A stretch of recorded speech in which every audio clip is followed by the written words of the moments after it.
Assalamualaikum warahmatullahi wabarakatuh. Kembali lagi dengan saya Yuni Sulistiawati, mahasiswa PGSD Bone FIPUNM Universitas Negeri Makassar.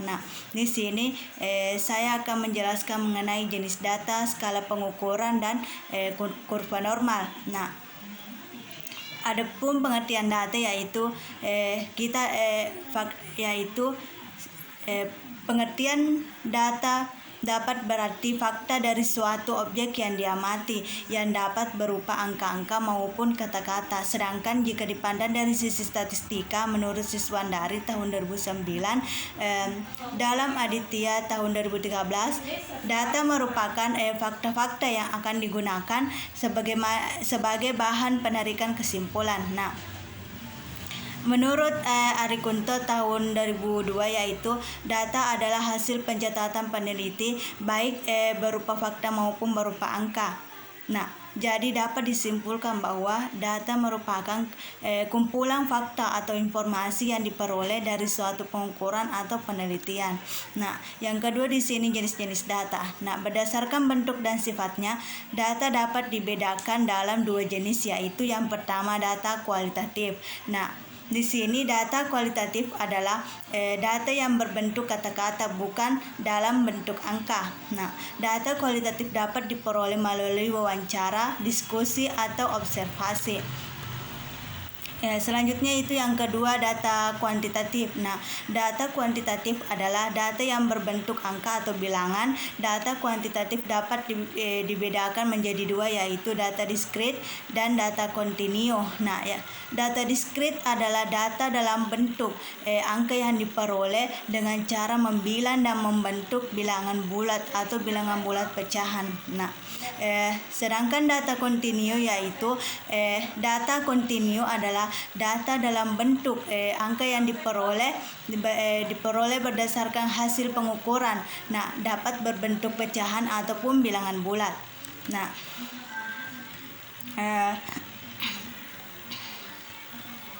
Selanjutnya yaitu berdasarkan cara memperolehnya dan dibagi menjadi dua bagian, yaitu data primer adalah data yang dikumpulkan dan diolah sendiri oleh suatu organisasi serta diperoleh langsung dari objeknya. Yang kedua itu data sekunder.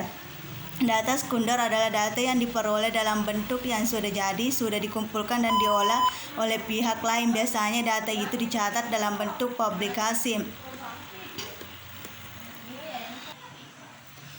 Yang kedua yaitu skala pengukuran.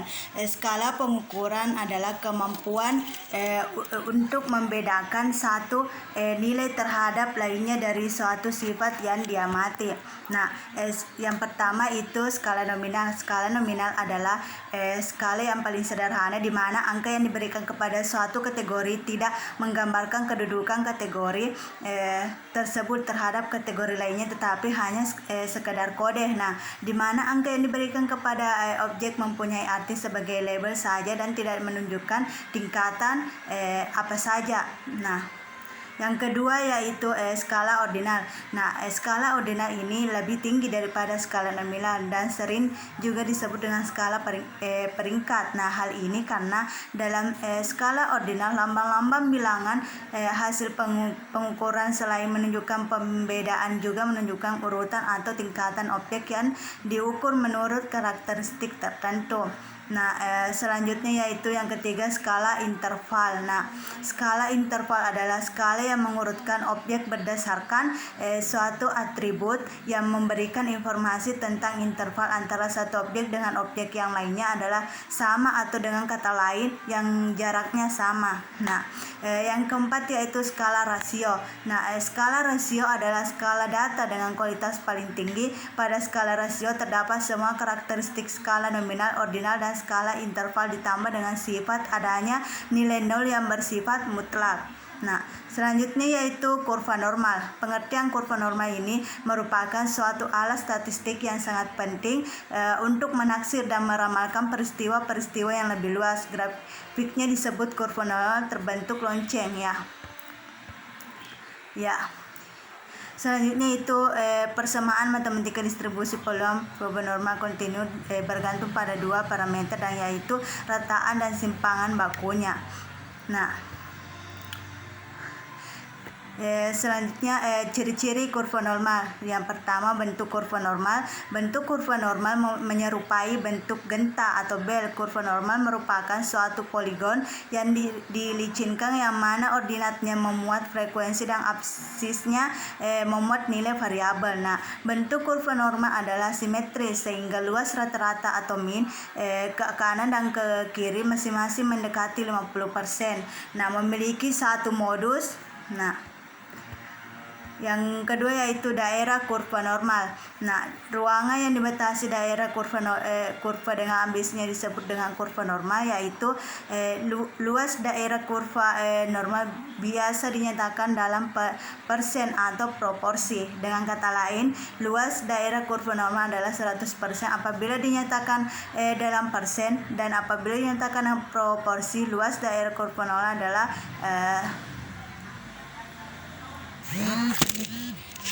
selanjutnya yaitu metode yang juga dikenal dengan sebutan Fortier distribution ini mendapatkan namanya dari kenyataan bahwa para penilai yang terlibat memang dipaksa untuk mendistribusikan nilai karyawan ke dalam sejumlah kategori kinerja yang sudah ditetapkan persentase proporsinya. Nah, biasanya bentuk distribusi yang diterapkan adalah distribusi normal, di mana presentasi yang setara kecilnya ditempatkan di kutub kanan atau terbaik dan kutub kiri atau terburuk. Nah, sedangkan presentase yang lebih besar ditempatkan ditempatkan di bagian tengah di antara kedua kutub tersebut. Nah, adapun asumsi yang mendasari metode ini adalah bahwa secara statistik tingkat kinerja karyawan terdistribusi mengikuti pola kurva normal. Jika berhasil diimplementasikan secara efektif, metode distribusi normal bisa mendatangkan kelebihan yang pertama yaitu mengurangi kemungkinan terjadinya bias penilaian. Yang kedua, meningkatkan objektivitas penilaian. Yang ketiga, memfasilitasi terjadinya komunikasi yang spontan dan terbuka antara atasan dan bawahan. Nah, selanjutnya itu di sisi lain metode distribusi normal juga tidak lepas dari sejumlah kelemahan pokok yang mengundang kritik. Nah, yang pertama, metode ini menggunakan sistem distribusi normal yang salah penerapannya. Yang kedua, ketika diterapkan secara konsisten, metode distribusi normal justru membangkitkan tantangan baru yang menyulitkan. Nah, yang ketiga yaitu kategori yang digunakan tidak menunjukkan kinerja yang sebenarnya. Nah, yang keempat, dipersepsi lebih sulit dan kurang fair dibandingkan metode penilaian konvensional. Nah, yang kelima itu terlalu memaksakan perbandingan kinerja antara jabatan dalam upaya mendapatkan peringkat kinerja seluruh karyawan. Nah, yang terakhir itu merangsang tumbuhnya lingkungan kerja yang kompetitif sekaligus destruktif. Nah, sekian dan terima kasih. Itulah tadi materi yang sempat saya bawakan. Nah, assalamualaikum warahmatullahi wabarakatuh.